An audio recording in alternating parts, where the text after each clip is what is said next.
여러분 안녕하세요. 영미문학 읽기 네 번째 차시입니다. 이제 작품의 클라이막스 부분에 다다랐는데요. 오늘은 비유적인 표현들에 대해서 깊게 이야기해보고 여러분들의 생각을 정리해보는 시간을 가져보고자 합니다. 첫 번째는 water과 waters에 대해서 비교를 해볼 텐데 이 작품에서 이 물이라고 하는 개념이 굉장히 많은 상징을 가지고 있어요. 주인공 이름은 헤이즐이었죠. 헤이즐이 사랑에 빠진 남자 주인공 이름 뭐죠? 어거스터스죠. 자, 이제 풀네임을 생각해 봅시다. 헤이즐 그레이스 랭캐스터. 이 헤이즐의 풀네임이었고요. 어거스터스의 풀네임은 뭐죠? 어거스터스 워터스죠. 어거스터스의 이 성에도 패밀리 네임에도 waters라는 이 water라는 단어가 들어있단 말이죠. water가 책의 초반부에서도 나왔었는데 계속해서 뭔가의 상징을 불러일으키는 요소로 사용돼요. 심지어 남자 주인공의 이름에도 water가 들어있어요. 자, 그러면 헤이즐에게 water가 또 어떤 게 있는지 봅시다. 헤이즐은 지금 thyroid cancer, 그러니까 갑상선암을 앓고 있잖아요. 그리고 폐에 물이 자꾸 차요. 그래서 헤이즐에게는 폐에 물이 차면 얘가 지금 생사를 넘나드는 그 생명을 위협하는 요인이 물이기도 한다라는 거죠. 그러면 이 작품에서 water 또는 waters라고 하는 개념은 헤이즐의 입장에서 봤을 때는 굉장히 이중성을 띠고 있죠. 두 가지 two sides를 가지고 있는 바로 그 대상이 water이라는 것이에요. 그래서 우리가 water과 waters, 그러니까 헤이즈의 폐에 차 있는 water과 또는 다른 것에서 보여지는 water의 개념과 Augustus Waters 할 때 그 water의 개념을 비교하여서 정리해 보려고 합니다. 일단 한편으로는 water이라는 것은 헤이즐의 입장에서는 suffering의 개념이에요. 고통이죠, 고통. 고통을 주는 요인으로 water이라는 것이 쓰이고 있고요. 한편 반면에 waters라는 것은 똑같은 water가 들어가 있지만 헤이즐에게 이 waters는, 즉 Augustus Waters는 liberation의 개념이 되기도 합니다. 해방이죠. 그래서 water라는 개념은 이 작품에서 water라고 하는 이 제재는 헤이즐이라는 주인공의 입장에서 봤을 때 suffering이면서 liberation, 즉 고통과 해방의 두 가지 의미를 모두 가지고 있는 매개체가 바로 water인 거예요. 물이라는 이미지인 것입니다. 그래서 여러분들께서 하셔야 할 일은 이따가 풀어보실 퀴즈에서 여러분들이 생각하는 water가 suffering인 이유, 어떤 객관적인 근거가 작품에서 여러 번 등장이 났었죠. 그래서 헤이즐에게 워터가 고통이 되는 이유에 대해서 서술해 주시면 되겠고요. 두 번째 거는 헤이즐에게 waters가 해방이라는 뜻으로 비추어질 수 있는 그 이유에 대해서도 여러분께서 영작해서 간단하게 여러분들의 생각을 정리해 주시면 될 것 같아요. 작품을 꾸준히 읽으시면서 water, 워터스, 헤이즐이 지금 숨이 꼴깍꼴깍 넘어가던 순간, 그리고 아가서스를 만나서 느끼게 되는 다양한 감정들을 정리하셔서 이 표를 채운다고 생각하고 링크된 퀴즈를 푸시면 되겠고요. 두 번째로는 이제 여러분들께서 우리가 이 water와 waters의 개념을 한번 정리를 해봤으니까 암스테르담에 대한 이야기를 하려고 합니다. 헤이즐이 가장 좋아하는 책인 An Imperial Affliction, 장엄한 고뇌의 작가인 피터 반 하우트는 현재 암스테르담에 거주하고 있다라고 해서 헤이즐이 암스테르담에 가게 되잖아요. 그때 바로 이 암스테르담에 대한 것인데요. 여러분 국어 시간에 소설의 3요소 뭐 배우셨어요? 인물, 사건, 배경이죠. 영어로 하자면 캐릭터, 이벤트, 그리고 세팅이에요. 근데 암스테르담은 여기에서 세팅에 들어가겠죠. 배경이라는 말이죠. 원래 헤이즐이 살던 곳은 인디애나폴리스라는 미국의 도시인데 배경이 인디애나폴리스에서 어디로 바뀌어요? 암스테르담으로 바뀌게 되죠.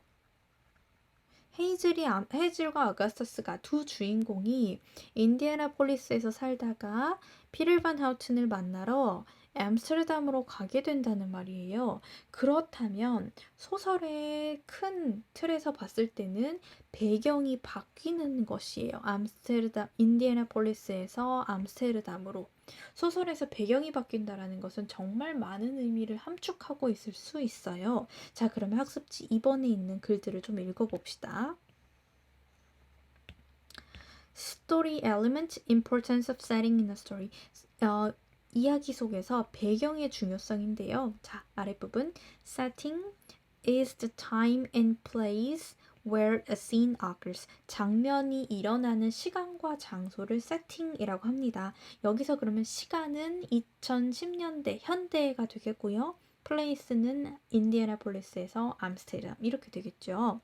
It can help the mood, influence the way characters behave, affect the dialogue, foreshadow events, evoke an emotional response, reflect the society in which the characters live, and sometimes even plays a part in the story 하기도 한대요. 세팅이라는 것이 단순히 뒤에 깔리는 게 아니라 분위기를 만들기도 하고요. 인물들이 행동하는 방식에 영향을 주기도 하고요. 대화에도 영향을 미치고요. 복선을 깔기도 하고요. 또는 어떤 감정적인 응답을 불러일으키기도 하고요. 그리고 캐릭터들이 살고 있는 사회상을 반영해주기도 하고요. 특히나 시대 같은 것들은 더 많이 그렇겠죠. 그리고 때로는 이 이야기 속에서 한 파트가 역할을 맡아버리기도 하는 것이에요. 그러니까 배경 자체가 이 도시가 또는 이 나라가 이 시대가 이야기를 끌어가는데 아주 많은 역할을 하기도 한다라는 뜻이에요.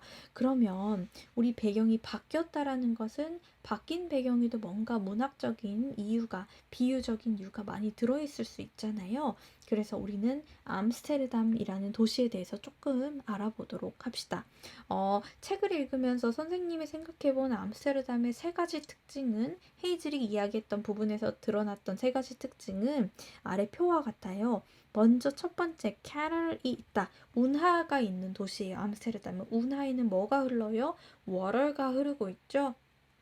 위에서 이야기했던 워럴의 특징에 대해서 생각해 보자면 암스테르담으로 배경이 전환되면서 물로 가득한 이 도시여서 물이라는 이 제재가 계속해서 반복해 나오고 있다는 점을 알 수 있어요. 그러면 암스테르담 역시 아까 헤이즐이 느꼈던 워럴과 워럴스의 차이처럼 뭔가 두 가지의 그러한 suffering과 liberation 둘 다를 가지고 있을 수 있지 않을까? 또는 positive하고 negative한 양면을 가지고 있을 수 있지 않을까라는 생각을 해볼 수 있고요.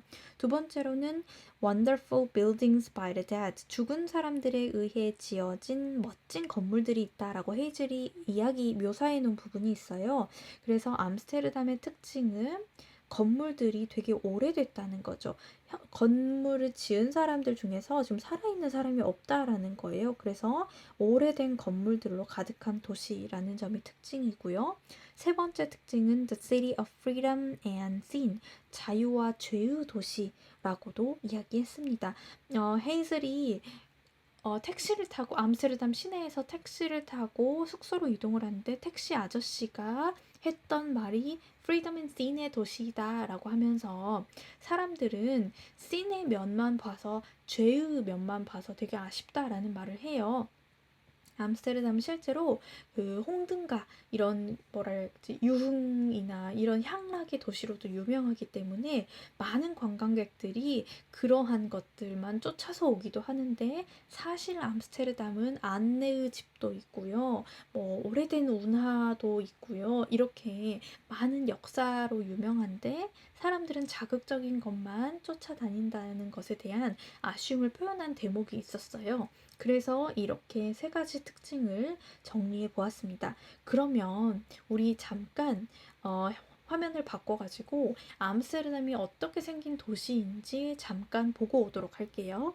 자, 여러분 구글 어스에 한번 들어가 봅시다. 구글에서 지구를 담아놨어요. 암스테르담으로 여행을 떠나봅시다.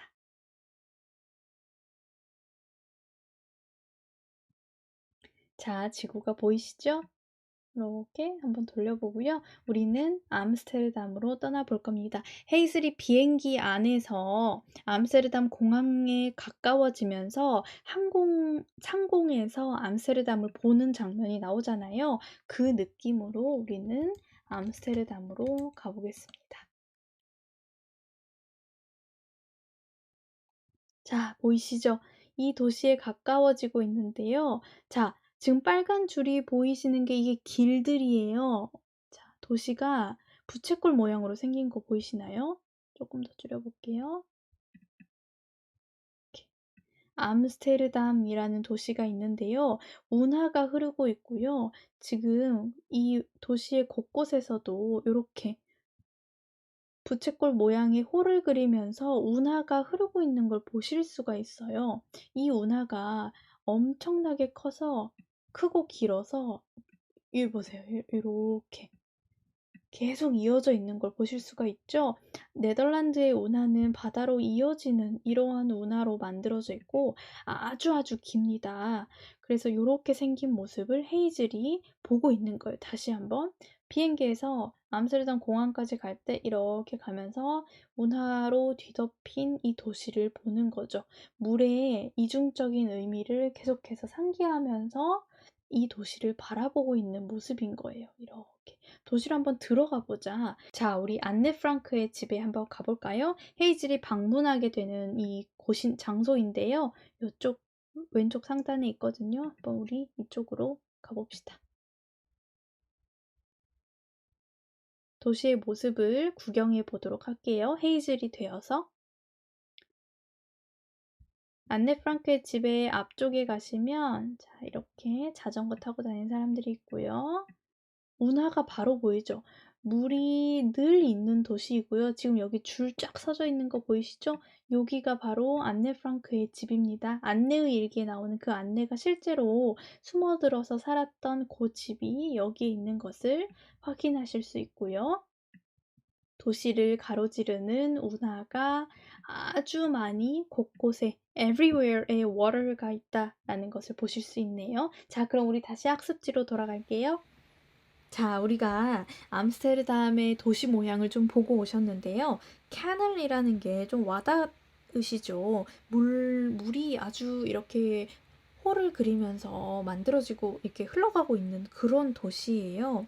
그렇다라고 하면 우리는 앞서 이야기했던 헤이즐의 헤이즐과 관련해서 이 작품에서 워러가 가지는 이 양면성을 암스테르담에도 한번 투영해 봅시다. 암스테르담이라는 도시는 운하가 있는 도시예요. 너무너무 아름답겠죠. 배를 타고 건너는 관광객들도 많고 집 앞에 이렇게 운하가 흐르고 있으면 얼마나 아름답겠어요? 굉장히 포지티브한 면을 가지고 있는데 한편으로는 이 운하는 인공적으로 만들어진 것이잖아요. 이렇게 뚝을 쌓아서 막아놓은 그런 것들인데 그러면 운하의 앞에 건물들이 있을 텐데 이런 건물들은 항상 위태로움을 느끼고 살지 않겠어요? 서퍼링이 분명히 있을 거란 말이죠. 언젠가 저것이 넘치지는 않을까 하는 실제로 범람에 대한 위험도 있고요. 네덜란드 암스테르담 같은 경우에는 실제로도 해수면보다 이 육지의 지대가 더 낮아요. 그래서 뚝으로 막아놓은 상태란 말이죠. 그래서 운하가 가지고 있는 그 아름다움도 있으면서도 분명히 사람들은 또는 이 지형 자체는 위험이 있는 그런 곳인 거예요. 그래서 존 그린이라는 작가가 암스테르담이라는 도시를 굳이 선택한 것일 수도 있겠다라는 생각을 우리가 한번 해볼 수 있을 것 같아요. 이 작품에서 워터가 가지는 이중성이 굉장히 큰 의미이기 때문에 도시 세팅을 선정할 때도 비슷한 그런 이중성을 가지고 있는 포지티브하고 네거티브한 두 면을 다 가지고 있는 그런 도시인 암스테르담을 선정한 것이 아닌가라고 우리는 생각해 볼 수 있는 거죠. 한 개만 더 해볼게요. Wonderful buildings by the dead라는 것이 헤이즐이 느꼈던 부분인데요. 아래 써놓은 글 중에 중간 부분 한번 같이 읽어봅시다. Amsterdam also becomes a place of pain. 암스테르담은 고통의 장소이기도 하면서 a new understanding for Hazel. 헤이즐에게 new understanding을 제공해주는 장소가 되기도 해요. 밑에 Amsterdam's differences from America. 미국이랑 비교했을 때 암스테르담의 차이점은 헤이즐에게 새로운 시각을 가져다 줍니다. 인데 그것과 연결되는 것이 바로 헤이즐이 죽은 사람들에 의해서 지어진 건물들이다라고 언급을 한 그 부분들이에요. 헤이즐은 원래 챕터 1에서도 말했듯이 Oblivion is inevitable. 망각은 필연적이야. 무시해버려. 이렇게 되게 니힐리스틱 했었잖아요. 니힐리스틱한 측면을 굉장히 많이 가지고 있었는데 죽은 사람들, 그러니까 죽어버리고 난 뒤에는 아무것도 없다. Oblivion은 망각이라고 하는 것은 누구에게나 일어날 수 있는 것이다 라면서 되게 삶에 미련 없는 듯한 죽고 나면 다 없어져 이런 느낌이었는데 암스테르담의 도시는 어때요? 수백 년 전에 만들어진 건물들이 아직도 있단 말이죠. 그걸 만든 사람들은 진작 죽었죠. 하지만 그 사람들이 남겨둔 이 수많은 아름다운 빌딩들은 도시를 가득 채우면서 지금 현대를 살아가는 사람들한테도 많은 영감을 주고 있으면서도 삶의 터전이 되기도 하잖아요. 죽은 사람과 아니 죽어버리는 것과 살아가는 것에 대한 커넥션을 헤이즐이 여기서 또다시 느끼고 있다라는 것을 엿볼 수가 있어요. 헤이즐에게 암스테르담이라는 도시가 그런 식으로 다가올 수 있다는 거죠. 아메리카는 어떤 나라예요? 역사가 짧아요. 기껏해야 몇백 년밖에 되지 않는데 그러니까 건축물들도 현대적인 건축물이 많을 거예요. 그쵸? 그런데 유럽은 훨씬 더 긴 역사를 자랑하고 있기 때문에 더 오래된 건물들이 많고 도시 역시 오래전부터 형성됐겠죠. 이러한 유럽의 도시적인 특징이 미국과 대비되면서 어블리비언에 대한 생각, 니힐리스틱한 생각 이런 것들을 좀 바꿔볼 수 있는 계기가 되는 거죠. 세팅이 가지고 있는 효과예요. 주인공의 시야를 넓혀줌과 동시에 지난번에 원래 이야기했었던 그 내용들이랑 중첩되면서 이 도시가 가지고 있는 너무나 객관적인 사실들이 이야기 속으로 막 지금 녹아들고 있는 중인 거예요. 하나 더 해봅시다.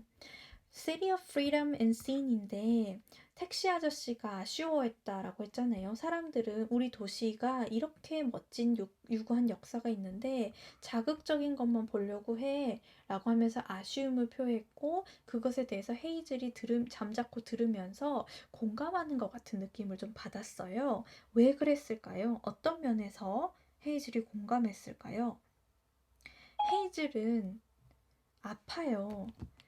폐가 아파서 폐에 늘 물이 차고 호흡이 가쁘니까 이 캐뉼라라고 하는 이 튜브를 코에다 늘 꽂고 산소통을 끌고 다니죠. 그러면 사람들은 헤이즐이 이렇게 수많은 책을 읽고 생각을 깊이 하고 존재론적으로 철학적인 생각들을 하고 요런 좋은 모습들을 보는 게 아니라 사람들은 헤이즐의 캐뉼라만 보는 거예요. 사람들은 헤이즐이 저렇게 산소통을 꽂고 다니는 모습만 보면서 자극적인 모습만 보면서 불쌍해 어떡해 이제 살 날이 며칠 안 남았네 요렇게 보는 일들을 헤이즐은 아마 살아오면서 수도 없이 많이 겪었을 거예요. 암스테르담이 겪고 있는 오해와 아주 많이 닮아 있죠. 그래서 이 배경이 세상에 지구상에 하고 많은 도시들 중에서 하필 네덜란드, 하필 유럽, 그리고 하필 이러한 도시, 이러한 스토리를 가진 도시를 선택한 데에는 분명히 작가의 여러 가지 의도가 있었을 텐데 우리가 생각하기로는 이런 것들을 한번 정리해 볼 수 있겠다라는 것이에요. 꼭 이것이 정답은 아니지만 배경이라는 것이 바뀌었기 때문에 인디애나폴리스에서 암스테르담으로 바뀌었잖아요. 그랬을 때 이 독특한 도시가 가지는 이러한 특징들을 우리는 주인공의 상황과 맞물려서 생각해 볼 수 있습니다. 자, 그러면 마지막 부분으로 가볼게요. 마슬로우의 Hierarchy of Needs라는 것이 있어요. 여러분 책에 212, 213페이지 보시면 있는 부분인데 이 글을 먼저 읽어봅시다. According to Maslow, 매슬로우에 따르면 매슬로우는 심리학자예요. 심리학자 매슬로우에 따르면 until your physiological needs are satisfied, 당신의 육체적인 욕구가 만족이 되기까지는 you can't even worry about security or social needs. security나 social needs 같은 것에는 걱정할 틈이 없습니다. 즉, physiological needs가 충족이 되어야 security needs나 social needs를 충족시킬 수 있다라는 것이에요. let alone self-actualization, 자아 실현은 차치하고서라도 이러합니다. 라는 내용이고요. Maslow's pyramid seem to imply that 매슬로우의 피라미드는 다음과 같은 걸 암시하는 것 같아요. That I was less human than other people. 내가 다른 사람들보다 less human인 것 같다라고 말하는 것 같아요. And most people seem to agree with him. 그리고 대부분의 사람들은 그에 동의하겠죠. But not Augustus. 하지만 어거스터스는 아니에요. I always thought he could love me because he'd once been sick. Only now did it occur to me that maybe he still was. 나는 어거스터스만은 그렇지 않았는데 어거스터스가 아픈 적이 있었기 때문에 나를 사랑할 수 있다라고 늘 생각했어요. 그리고 불현듯 그가 아직도 아픈 게 아닐까라는 생각이 떠올랐어요. 라는 말인데 마슬로우의 이 피라미드에 대해서 한번 들여다봅시다. 마슬로우라는 심리학자에 의하면 hierarchy라는 게 있어요. 위계라는 것인데 순서가 있다는 뜻이거든요. 요렇게 인간에게는 5가지의 욕구가 있는데 이 5가지 욕구는 위계적이어서 아랫게 채워져야 다음 거, 그 다음 거, 그 다음 거, 그 다음 거 이렇게 원하게 된다라는 뜻이에요. 이게 매슬로우의 이론이거든요. 그래서 physiological한 욕구가, 즉 생리적 욕구가, 생존의 욕구가 채워지지 않으면 안전의 욕구를 이렇게 원할 수 없고, 즉 이것이 채워져야 생리적인 욕구가 채워져야 안전하고 싶어 하고 안전하고 나서야 사회적으로 뭔가를 원하게 되고 그러고 나면은 뭔가 존중받고 싶은 그런 자존감을 높이고 싶은 욕구가 생기고 최종적으로 자아 실현을 하고자 합니다라는 것이 마슬로우의 이 욕구 위계 이론이에요. 그러면 쉽게 예를 들어서 설명해 드릴게요. 여러분 당장 마실 물이 없고 잘 데가 없어요. 그러면 뭐 지금 우정이고 뭐 자신감이고 이런 것만 생각나겠어요? 당장 이런 기본적인 게 해결이 되어야 한다는 거죠. 그래서 이 기본적인 의식주가 해결이 되고 나면 조금 더 좋은 집에 살아볼까? 조금 안정적으로 뭔가 내가 직장을 가져볼까? 이제 운동을 해서 좀 몸을 만들어 볼까? 이런 생각을 하게 된다는 거예요. 그 다음에는, 그러면 이제 먹을 물도 있고 집도 가졌고 직장도 생겼으니까 이제 좀 친밀감을 높여서 주변 사람들이랑 잘 지내봐야지, 사랑하면서 살아야지 라는 생각을 하게 된다는 거죠. 그 다음에는 이제 가족도 생겼어요. 그러면 이제 주변 사람들한테 좀 존경받고 싶은 거예요. 내 자신감과 자존감을 올리고 싶은 거지. 그리고 나서 최종 보스는 창조성을 키워서 내가 뭔가를 창조해내고 도덕적인 삶을 추구하고 이런 것들로 점점 이렇게 단계별로 계단처럼 계단을 오르듯이 한 칸 한 칸 상승하면서 차곡차곡 이제 욕구를 쌓아가게 된다라는 것인데 헤이즐은 이 욕구위계 이론을 보면서 그럼 나는 레스 휴먼인가? 라는 생각을 하게 되는 거예요. 여러분 그러면 헤이즐은 여기에서 어떤 욕구가 충족되지 않고 있는 것 같으신가요? 헤이즐은 지금 thyroid cancer stage 4이에요. 4기 갑상선 암 4기예요. 그러면 헬스에 대한 욕구가 채워질 수가 없죠. 즉 건강하지 않기 때문에 헤이즐은 security라는 욕구를 채울 수가 없는 상태예요.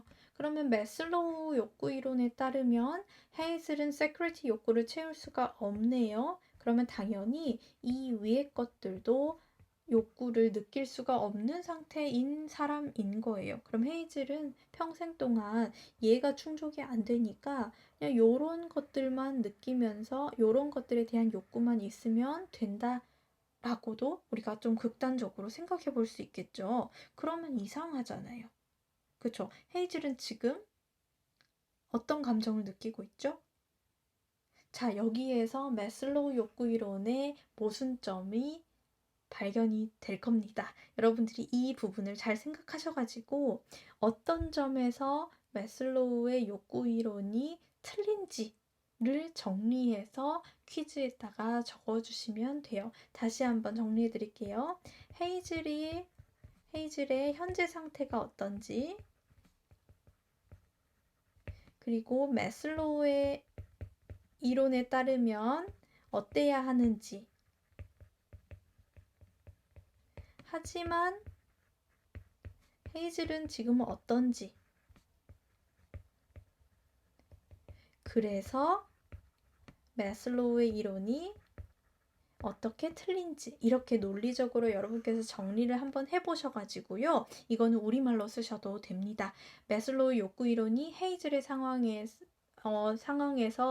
이게 매슬로우 욕구 이론을 넣어봤을 때 어떤 점에서 모순점이 발견되는지를 정리해서 써주세요. 그래서 실제로 매슬로우는 본인의 말년에 가서 본인의 이론을 바꾸게 됩니다. 나중에 여러분들께서 심리학 같은 과목 배우시면 매슬로우 욕구 이론을 배우게 되실 거예요. 그때 더 자세히 알아보기로 하고 요 내용들을 잘 정리하셔서 퀴즈를 풀어 제출해 주시면 되겠습니다. 고생하셨습니다.